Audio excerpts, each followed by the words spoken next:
Bonjour messieurs, dames, ici Éric Leray pour l'émission Occident. Alors aujourd'hui, on a le plaisir de recevoir une personnalité que disons qu'on avait un peu perdu de vue, mais c'est Souheil Ftou, qui est très connu dans le milieu du sionisme et de l'analyse, disons, politique et économique. Monsieur Souheil Ftou est un avocat qui a dû, donc d'origine tunisienne, un militant de la cause juive, mais aussi de la démocratie dans le monde arabe, qui a dû choisir l'exil de Tunisie pour venir s'installer au Canada. Alors de temps en temps, quand on a l'occasion. Alors je voulais l'accueillir avec vous. Alors bonjour Souheil. Bonjour. Merci beaucoup de votre invitation. Merci de nous accorder un peu de votre temps. Alors je disais justement que vous étiez donc de formation avocat. Est-ce que vous pourriez revenir rapidement pour nos auditeurs pour les raisons de votre exil et comment ça se fait que pour un musulman, donc avocat, militant de... Vous avez représenté, je crois, Avocats sans frontières. Comment est arrivé le fait que vous soyez un défendeur de la cause juive et en particulier d'Israël? Oui, exactement. En fait, ça a commencé depuis 2007, depuis que je suis revenu de Tunisie, donc parce que j'ai étudié en France, en fait. Et en revenant en Tunisie, en m'installant comme avocat, j'ai commencé évidemment à plaider la cause de la paix, de la réconciliation. J'étais convaincu que ce conflit euh, considéré comme éternel ou voulu comme éternel par certains protagonistes et surtout les milieux extrémistes, évidemment des milieux islamistes.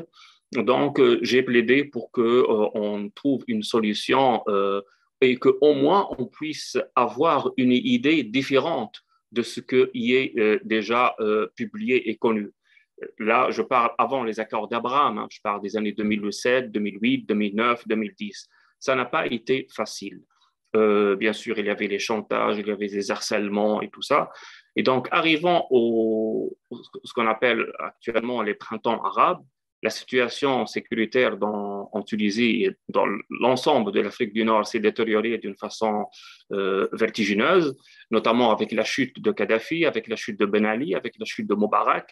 Donc, ça devient vraiment, ou c'est devenu déjà très compliqué, très dangereux pour notre intégrité physique de continuer à militer pour la paix, de prôner le droit d'Israël à exister, de prôner l'idée de l'existence de deux États. C'est pour ça que nous avons choisi, évidemment, de s'installer loin de cette région, sauf que nous avons toujours le cœur et notre âme là-bas, évidemment. Et je pense que le cours de l'histoire nous a donné raison parce que en 2020, une série de pays arabes, notamment le Maroc, le Bahreïn, les Émirats arabes unis, ils ont pris une décision historique qui est dans la continuité de l'accord de paix entre l'Égypte et Israël, de renoncer à la solution militaire, à la solution violente et de prôner une existence intelligente avec l'État d'Israël. Les différents au niveau politique, au niveau territorial, sur le statut, par exemple, de Jérusalem, sur le statut des soi-disant réfugiés, tous ces problèmes peuvent être négociés à condition qu'il n'y a pas de terrorisme, à condition qu'il n'y a pas d'effusion de sang, à condition d'arrêter l'incitation à la haine des Juifs parce qu'aucun progrès de la paix ne peut être évidemment promu si il y a ces appels d'ici et de là de haine. Malheureusement, ce qui arrive aujourd'hui, c'est qu'on voit dans certains pays comme la Tunisie, par exemple, qui était à une certaine époque un des pays leaders de la paix, de la tolérance, devient aujourd'hui malheureusement le plus grand exportateur de terrorisme en Afrique du Nord et même dans le monde. Il ne faut pas oublier que durant la crise syrienne, il y avait 7500, c'est les Nations Unies qui le dit, hein, c'est au moins 7500 mercenaires tunisiens qui sont allés combattre au service évidemment des islamistes, au service des frères musulmans, au service de l'État islamique. Et bien sûr, ils étaient aussi manipulés par d'autres éléments extrémistes, cette fois-ci du camp iranien, qui, eux, disaient que la libération de Jérusalem passe nécessairement par la mainmise iranienne sur la Syrie, sur le Liban, sur le Yémen et sur l'Irak. Et on voit actuellement le schéma actuellement. On a deux camps. On a le camp de la paix qui concerne l'Égypte, évidemment, la Jordanie De plus, le Maroc, les Émirats arabes unis, le Bahreïn, qui est un camp des pays modérateurs, et on voit malheureusement le pays, ou plutôt le camp pro-iranien, qui concerne aujourd'hui malheureusement l'Algérie, le Liban, l'Irak et aujourd'hui encore la Tunisie. Donc, vu ces circonstances, si la Tunisie, par exemple, était un pays qui appartenait au premier camp, au camp de la paix, moi, je serais dans mon pays, je ne serais pas obligé de le quitter. Mais malheureusement, aujourd'hui, la situation s'est encore détériorée encore plus parce que non seulement j'étais obligé de quitter, mais je viens d'apprendre il y a quelques semaines que je suis poursuivi pour terrorisme en Tunisie, justement parce que nous prenons la paix, parce que selon la mentalité qui règne actuellement en Tunisie, défendre Israël, c'est défendre, ou plutôt défendre le droit d'Israël d'exister, c'est défendre le terrorisme. Donc, il y a deux plaintes pour terrorisme, pour propagation des idées terroristes, parce que nous simplement, nous défendons le droit d'Israël d'exister. Je me trouve aujourd'hui avec deux mandats de recherche qui sont lancés contre ma personne. Donc, je suis...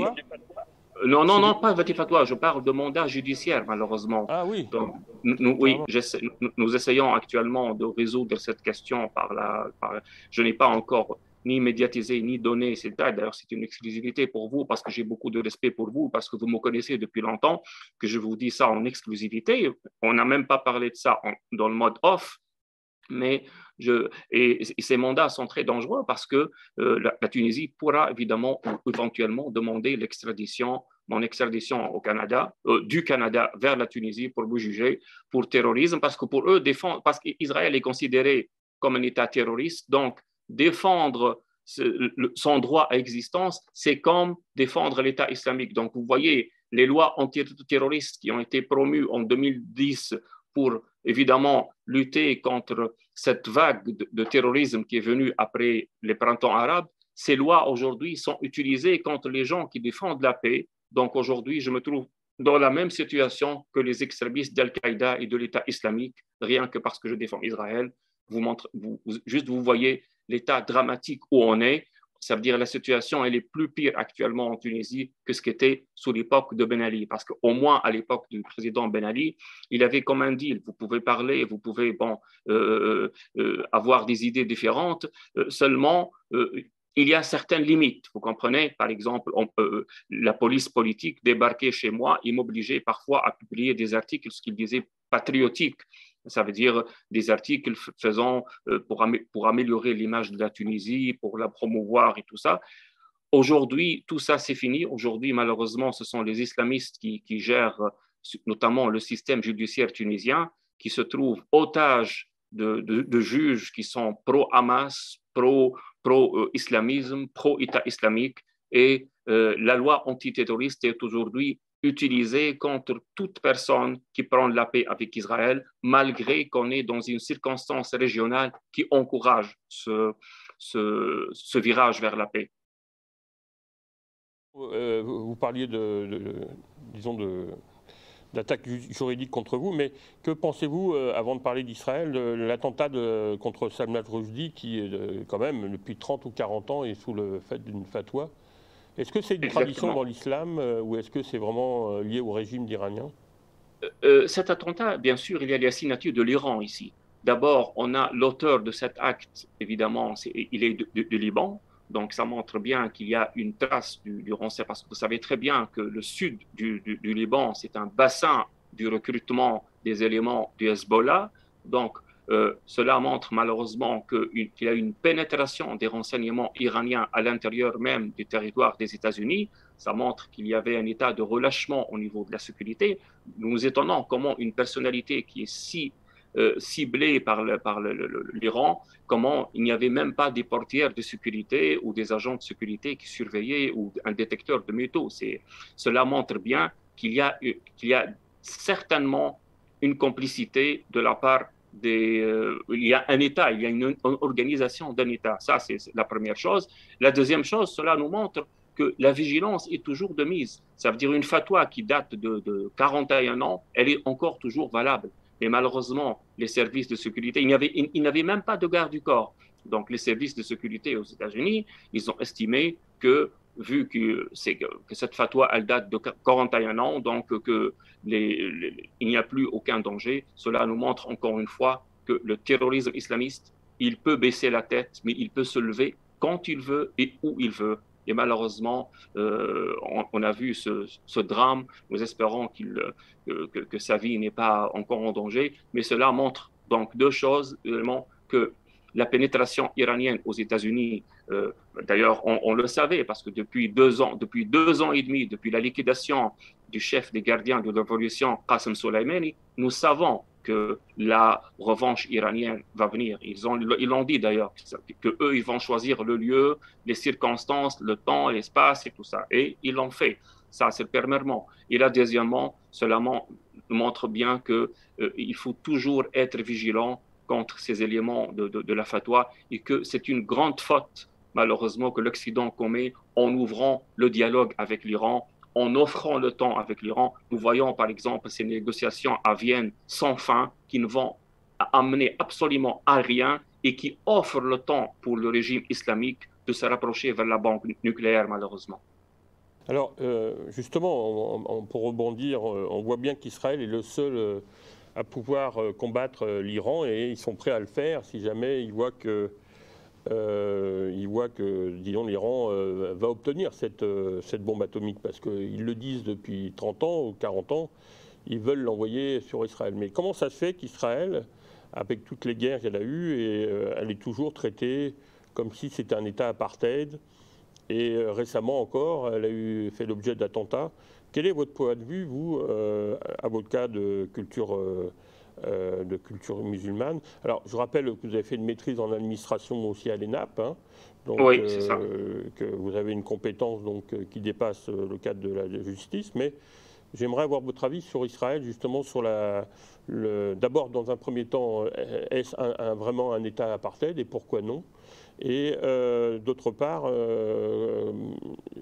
pourquoi y a-t-il encore cette haine contre un régime qui est un des seuls régimes démocratiques dans le Moyen-Orient et le Proche-Orient?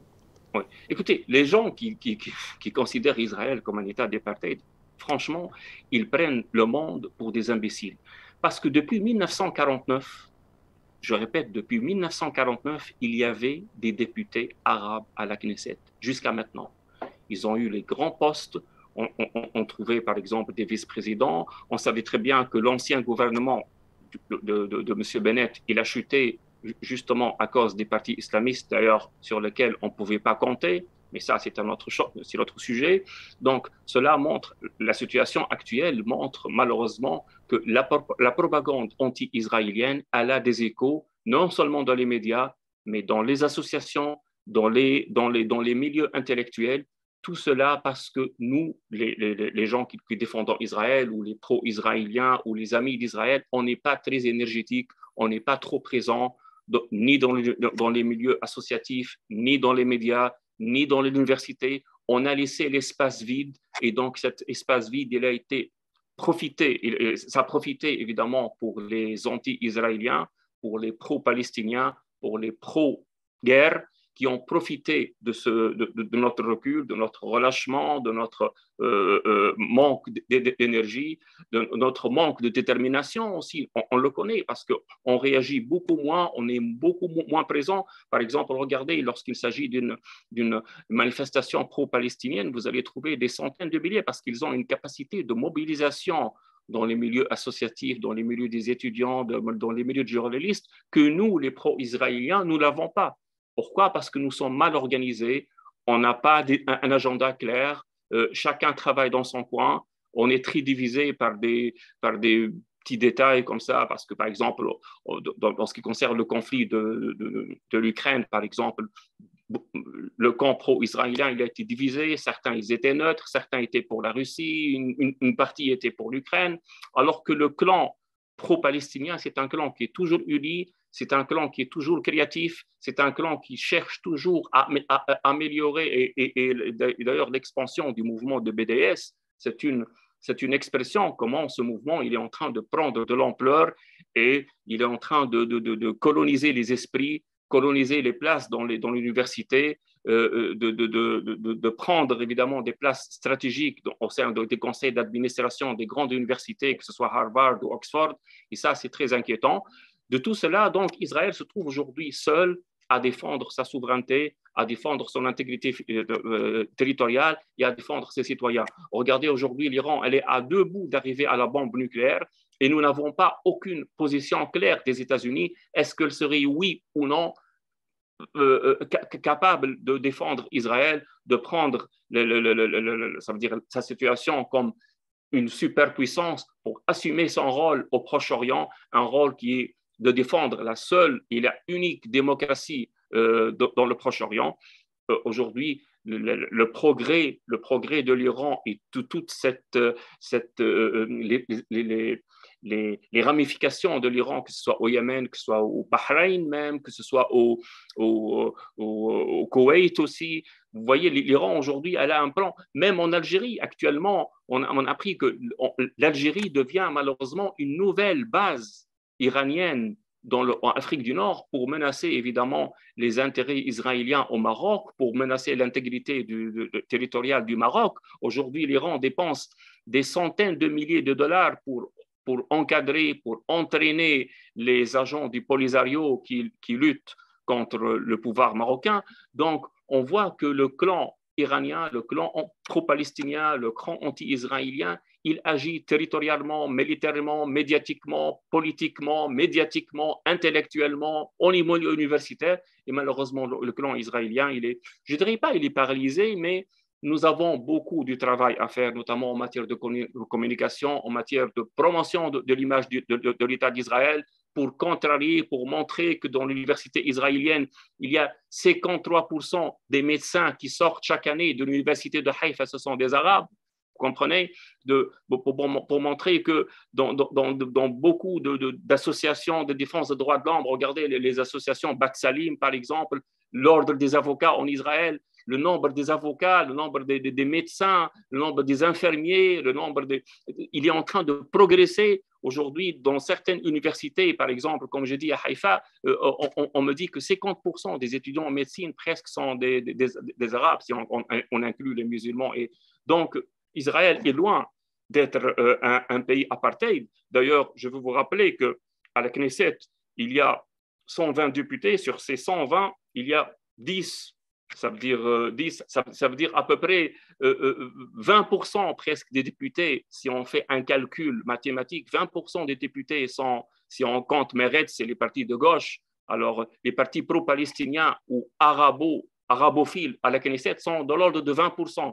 Si on prend par exemple, j'aimerais bien moi savoir combien de députés arabes il y a en France. Ça veut dire dans l'Assemblée nationale sur les 500 et quelques, vous voyez, on devrait avoir en France au moins 120 députés arabes pour être dans la même proportionnalité que le nombre des députés arabes en Israël. Vous comprenez très bien que ni la France, ni aucun autre pays en Europe ne peut aujourd'hui donner des leçons d'Israël, et encore plus venant des pays arabes, des pays où on discrimine évidemment les êtres humains. Imaginez dans certains pays arabes, que je ne veux pas les nommer aujourd'hui, on interdit dans certains cimetières, évidemment, d'enterrer les Noirs avec les Blancs. Malheureusement, ça arrive. Ça, c'est dans le sud de Tunisie, c'est dans l'île de Djerba, qui est soi-disant promue comme l'île de la paix, l'île de la tolérance et tout ça. La Tunisie qui va accueillir le sommet de la francophonie, évidemment, dans ces cimetières, dans l'endroit même où l'organisation de la francophonie va établir son congrès biannuel, les Noirs ne sont pas enterrés dans le même cimetière qu'avec les Blancs. Et on arrive, et on a le culot de prétendre qu'Israël, c'est un État de apartheid. Il y a eu des attentats encore, mais c'est régulier. Donc la population est toujours sous le joug d'attentats réguliers, quoi. Mais que pensez-vous des accords d'Abraham lorsque Trump était au pouvoir?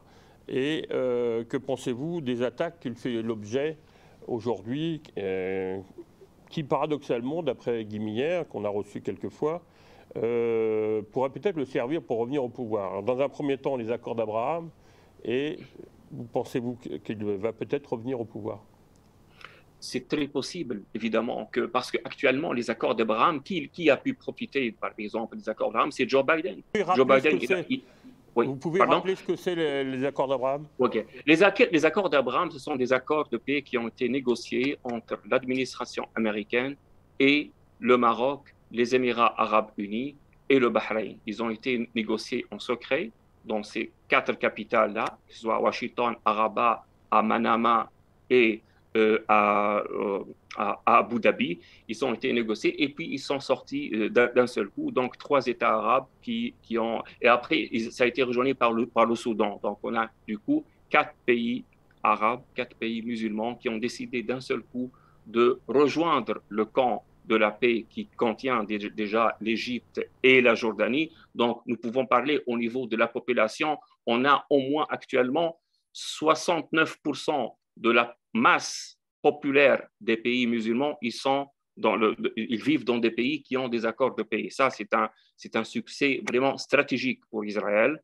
C'est un succès stratégique qui a été fait grâce à l'administration de Trump qui a su négocier avec ces pays arabes. Bien sûr, dans la politique, il n'y a rien de gratuit. Le Maroc, en contrepartie, il a reçu la reconnaissance de la souveraineté sur son Sahara. Les Émirats arabes unis, ils ont eu l'accord de principe de pouvoir acheter 55 avions furtifs F-35 et évidemment pour le Bahreïn des garanties en matière pour avoir des crédits et aussi pour le Soudan 3 milliards de dollars de garanties d'investissement pour le Soudan. En plus, enlever le nom du Soudan des pays soutenant le terrorisme. Donc, vous voyez, ça n'a pas été des accords qui étaient gratuits, il y avait comme un deal entre. Mais tout le monde, en fait, a trouvé un compte. Et aujourd'hui, d'autres pays pourraient rejoindre ce camp-là. Donc, tout ça, c'est grâce à la politique pragmatique et intelligente des États-Unis qui ne pouvaient pas accepter cette situation parce que dans le camp palestinien, on essaie de perpétuer le statu quo parce que le statu quo permet à l'autorité palestinienne d'avoir des aides à droite et à gauche de l'Union européenne, des pays du Golfe. Et donc, parce que ce n'est pas dans l'intérêt des Palestiniens d'avoir un État, dans l'intérêt de l'autorité palestinienne que cette situation de non-paix, de non-guerre, du statu quo continue pour qu'elle crie, pour qu'elle critique, pour qu'elle pleure sur les stands internationaux en disant qu'on est des victimes de l'apartheid, on est des victimes de la colonisation.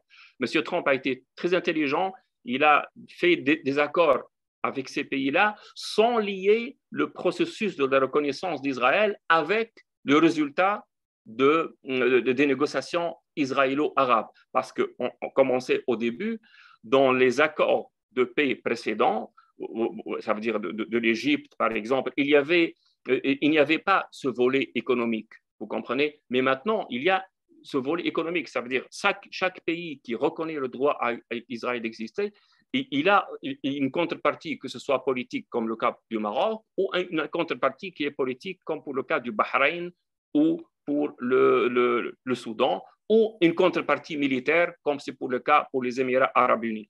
Aujourd'hui, donc, c'est possible que l'administration Trump puisse revenir parce que de toutes les façons, et ça, soyez certains, que dans les mondes arabes, notamment en Arabie Saoudite, notamment aux Émirats arabes unis, notamment même en Égypte. Moi, j'ai parlé avec des chefs de rédaction de journaux égyptiens et ils m'ont dit clairement qu'à l'époque de Trump, c'était beaucoup mieux parce que l'administration démocrate ne comprend pas le monde arabe. L'administration démocrate, elle est obsédée à encourager les islamistes à accéder au pouvoir, que ce soit en Égypte avec les frères musulmans, que ce soit en Tunisie. Ils sont obsédés par l'idée que, au nom de la démocratie, on ouvre, alors que l'expérience a montré, que ce soit en Égypte ou en Tunisie ou même en Syrie, que les islamistes ne pouvaient pas gouverner un pays sauf par l'effusion du sang. Ça veut dire qu'ils arrivent, c'est vrai, par des élections, ils peuvent arriver par des élections démocratiques, mais le résultat, après, la situation se dégénère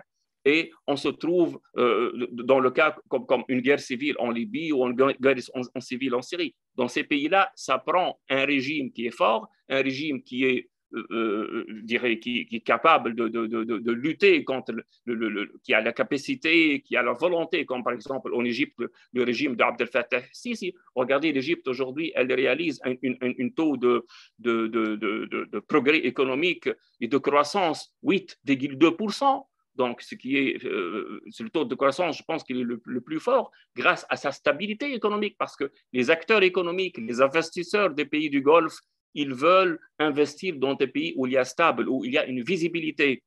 Et en Égypte, il y a une visibilité parce qu'on sait qu'Abdel Fattah Sisi, il tient le pays fort, il maintient un pays stable.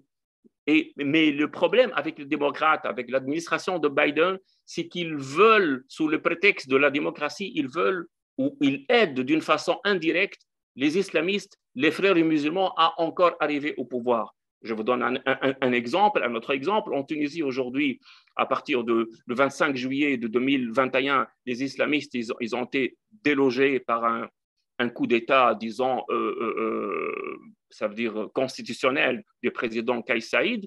Mais aujourd'hui, il y a des pressions sur la Tunisie, un chantage économique pour que les islamistes reviennent au pouvoir, pour qu'on retourne au même cycle de violence, au même cycle de corruption. En plus, les régimes qui sont venus avec l'administration de Obama, qu'est-ce qu'ils ont amené avec eux? Vous avez vu Mohamed Morsi, qu'est-ce qu'il a amené? L'effusion du sang, les viols collectifs dans les rues en Égypte, les attentats contre les Coptes. C'est ça ce que veut l'administration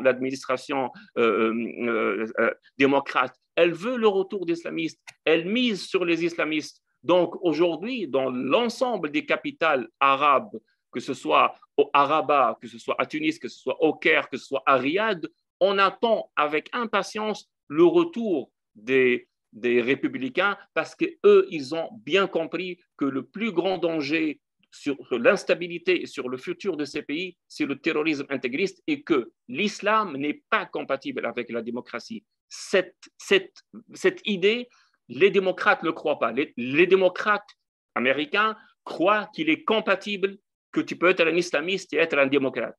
Les républicains, ils ont compris que cette combinaison est impossible. Il n'y aura pas aucune démocratie s'il y a un régime pro-islamiste ou un régime issu des mouvements ou de la mouvance des frères musulmans au pouvoir.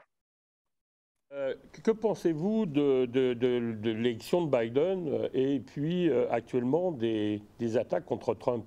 Parce qu'il oui, semble quand même qu'il y ait eu une sorte de coup d'État anti-Trump et d'autre part, là, on semble continuer avec le FBI qui débarque.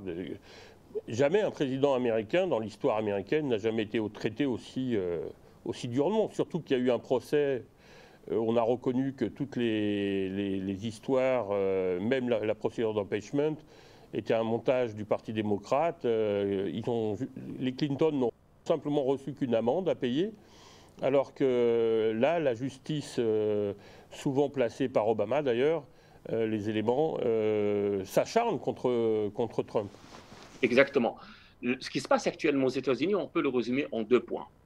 D'abord, les démocrates, ils sont en train d'utiliser l'administration américaine, ils sont en train d'utiliser les instruments de l'État pour prendre leur revanche politique contre leurs adversaires, les républicains. Et là, on trouve que le FBI, il est manipulé, il est utilisé par le pouvoir démocrate en place pour prendre la revanche. Et cette pratique, d'ailleurs Trump il a dit, c'est une pratique du pays du tiers-monde. Dans les pays du tiers-monde, les pays qui ne sont pas démocratiques, que ce soit dans les pays en Afrique ou certains pays en Asie, on utilise la justice, on utilise la police, on utilise les administrations, même parfois les administrations fiscales, pour prendre une revanche contre les adversaires politiques. Et bien, ce qui se passe actuellement, c'est que, puisque, comme on a dit, les démocrates adorent les islamistes, donc les démocrates s'inspirent des méthodes autoritaires utilisées dans les pays du tiers-monde pour utiliser l'administration, et dans ce cas-là, dans ce cas d'espèce, sur le FBI, qui est utilisé contre un adversaire politique. Ça, c'est premièrement.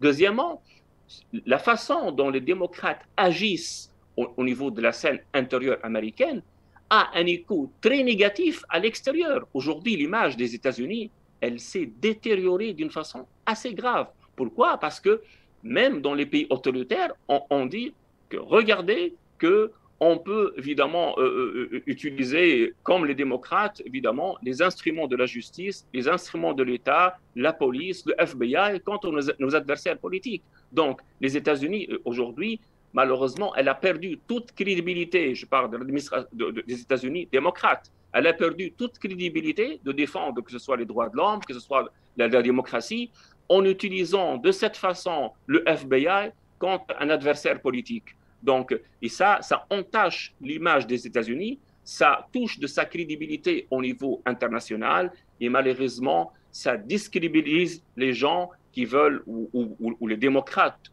dans le monde arabe, par exemple, ou dans le pays du tiers-monde, qui veulent ou qui ont les États-Unis comme un idole lorsqu'ils voient comment l'administration de Biden, évidemment, manipule, fait des pressions et harcèle M. Trump. Justement, le fait qu'ils utilisent différentes administrations, est-ce que vous pensez que ça peut renforcer au niveau intérieur la volonté? Parce qu'on a vu qu'il y a une dizaine d'élections qui ont eu lieu, il y a ce qu'on appelle des only name républicains qui avaient voté donc avec les démocrates pour la procédure d'impeachment. Sur les 10 républicains, 8 ont perdu leur siège. Est-ce que vous pensez que les Américains vont redonner une nouvelle chance en 2024 à Trump? Exactement, parce que les pratiques actuellement, les pratiques ou les pressions qui sont utilisées par l'administration l'administration démocrate contre leurs adversaires qui ne sont pas au pouvoir, les républicains, ça va créer une frustration, ça va créer une colère à l'intérieur même des États-Unis. Ça peut encourager beaucoup de monde, que ce soit à se désintéresser de la politique intérieure, que c'est possible qu'il y aura un taux d'abstention, d'ailleurs record dans les prochaines élections. Il y a une autre hypothèse, que ça peut encourager les gens à voter pour leur adversaire. Donc, ça peut donner un effet contraire. Ça veut dire ce que sont en train d'aujourd'hui de faire les démocrates, c'est en fait, ils sont en train de creuser leur tombe politique en utilisant ces méthodes dignes des pays du tiers-monde contre les républicains. Donc, c'est une frustration politique et ça peut même, et ça, ce qu'on grave, créer une sorte de session, une sorte des gens, ils peuvent malheureusement se rebeller dans certains États du Sud qui sont très républicains, qui sont très fiers de leur identité américaine, en voyant aujourd'hui cette nouvelle administration malheureusement gauchiste, laïque, qui est très évidemment, qui joue évidemment en utilisant les mots de la diversité, tout ça. On voit par exemple, mais cette administration, c'est une administration théâtrale, elle fait des pratiques de théâtre. Ça veut dire, on met un blanc ici, on met un espagnol là-bas, on est tous pour la diversité. Mais l'administration de Biden, elle pense qu'en faisant la diversité des images, en ayant un blanc, en ayant un noir, en ayant un espagnophone, elle pense qu'avec cela, elle peut cacher ses méthodes autoritaires. En fait, elle se trompe parce que les Américains, en grande partie, sont beaucoup plus intelligents que ces manipulations politiques. Il risque qu'il y aura une forte abstention ou un raz-de-marée pour l'administration Trump, et je pense que c'est tant mieux pour lui. Mais ce qui est important, c'est que l'administration, c'est que M. Trump et son camp ne glissent pas vers la violence, parce que c'est ça ce que cherche en fait l'administration de Biden, c'est de pousser les amis ou les sympathisants de Trump vers l'utilisation probable peut-être de la force ou quelque chose comme ça, tu vois, après les discriminer. Il dit que ce sont des gens qui sont violents, qui envahissent le Congrès et tout ça, vous voyez. Donc, c'est comme un piège. Et je pense que les sympathisants de M. Trump, ils sont beaucoup plus intelligents pour ne pas tomber dans ce piège et peut-être que ce piège-là, il va se fermer sur les démocrates s'ils seront enterrés dans les élections de 2024. Oui, parce que vous avez raison de souligner ça, parce que le 6 janvier, il semble que la plupart des enquêtes disent en fait qu'il y a eu une organisation un peu comme Mme Clinton et l'affaire russe, que ce serait un coup monté, parce qu'il y a eu quand même beaucoup de laisser-aller de la police, enfin, comme si c'était organisé, quoi. Oui, exactement. Mais Juste, puisque vous parlez, vous avez cité le cas de la Russie, là, ça veut dire l'administration, à part que c'est une administration autoritaire et digne des pratiques des pays du tiers-monde, même au niveau international, c'est une administration qui est responsable. Regardez comment elle est en train de provoquer la Chine avec ses visites, non, ça veut dire qu'il ne s'arrête pas vers Taïwan. Elle est en train de provoquer aussi la Corée du Sud, ça veut dire la Corée du Nord, ça veut dire qu'elle est en train de mettre le feu en Asie alors qu'il y a une guerre qui n'a pas encore achevé et que Zelensky il est laissé seul maintenant face à parce que aucun Américain il ne va partir mourir pour l'Ukraine, ça c'est une certitude, vous voyez. Donc on a un front qui n'est pas ouvert, qui n'est pas fermé, et l'administration elle veut encore aujourd'hui, alors qu'on se rappelle que à l'époque de Trump, il était non seulement plus intelligent au niveau comme on a dit tout à l'heure, pour les accords d'Abraham, avec son pragmatisme politique, mais même avec les puissances autoritaires mondiales, comme par exemple le pouvoir russe ou quelque chose comme ça, il était beaucoup plus intelligent, il a gardé le contact, il a essayé comment ne pas provoquer la bête, comme on dit, mais cette administration, elle joue sur la provocation, elle veut vraiment, elle court vers sa fin. Je pense que mais c'est pour ça qu'il y a une impatience dans le monde entier actuellement à ce que la situation se calme, et ce calme ne peut revenir qu'avec le retour des républicains. alors, justement, on parlait de la Chine, et je trouve que c'est intéressant parce qu'on voit bien qu'il y a un axe Russie, Chine, Iran qui s'associe contre, du côté Moyen-Orient, vous avez cité les 3 ou 4 ou 5 pays qui étaient donc au cœur du projet Abraham. Mais on voit bien que la Chine, qui quand même compte près d'1,5 milliard de personnes, est un régime communiste, comme l'a été la Russie. Oui. Et on voit bien qu'il y a une sorte de, disons, de lutte contre la liberté et contre les valeurs occidentales. Est-ce qu'on n'est pas dans une période charnière de l'histoire occidentale et qu'on peut assister en fait à la perte, grâce à l'administration Biden et des démocrates, on peut assister en fait à la chute de l'empire occidental et des idées de liberté individuelle et de responsabilité individuelle. Parfaitement. Aujourd'hui, toutes les valeurs de la liberté et de la démocratie occidentale ou des intérêts de ces pays sont menacés. Pourquoi? Parce qu'on a une administration qui fait preuve de l'amateurisme. Elle est en train d'incendier la situation en Asie alors qu'on a un front qui est ouvert, comme on a dit. Mais encore, ça c'est le deuxième point, c'est qu'on est devant une administration qui a offert la possibilité de ce rapprochement qui faisait toujours la peur de tous les analystes stratégiques, cette alliance entre Russes et Chinois. Aujourd'hui, M. Biden, il a facilité sa tâche, il a accéléré ce processus, il a ouvert la voie vers cette coopération, et on apprend qu'il y a des manœuvres militaires communes entre la Russie, la Fédération de la Russie et l'État chinois. Ça, c'est un donné stratégique catastrophique. Si M. Trump et l'administration républicaine elle était là, jamais il n'aurait, je ne dirais pas permis, mais jamais il n'aurait aidé ses ennemis à s'unir. Parce que même le stratège le plus simpliste et le plus basique, il est de dire que lorsque tu as plusieurs ennemis, la meilleure façon d'abord, c'est de les diviser. Alors que l'administration Trump, elle a aidé à souder ses ennemis contre les intérêts de l'Occident, contre les intérêts des États-Unis, et elle va exposer l'Occident, les États-Unis, le Canada, l'Australie à un danger éminent avec cette union maléfique entre, évidemment, la Russie et la Chine, et encore plus aussi entre la Russie et l'Iran. On sait très bien que l'Iran, elle a décidé le mois dernier de fournir à peu près, je pense, une 60aine de drones pour les forces russes. Donc, c'est au lieu que l'administration Biden s'occupe du dossier iranien, puis elle passe évidemment à s'occuper d'autres dossiers, elle laisse le dossier iranien ouvert, elle ouvre un front avec la Russie et l'Ukraine, elle ouvre un autre front aujourd'hui avec la Chine, elle va ouvrir un autre front aujourd'hui avec les...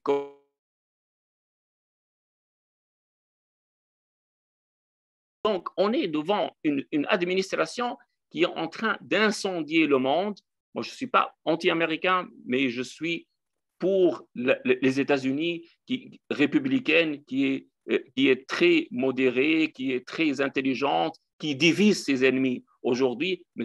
Biden, il a ouvert la voie pour unir les Russes, les Iraniens, les Chinois et les Coréens du Nord contre les intérêts des pays occidentaux. Donc, en plus, il y a une idée aussi que l'hiver sera dur cette année pour l'Europe, donc il y aura encore la montée de cette inflation, la rareté des matières premières, la cherté de la vie. Donc, et tout ça, ça va encourager, même en Europe, beaucoup de gouvernements qui vont, et des têtes qui vont chuter. D'ailleurs, M. Viktor Orban, il a dit hier, je pense, dans une déclaration, que l'administration Biden, elle a ouvert la voie, évidemment, à la montée de ces puissances maléfiques en agissant de cette façon, en incendiant tous les champs comme ça, et en ouvrant plusieurs fronts sans ayant les moyens de les affronter tous en même temps.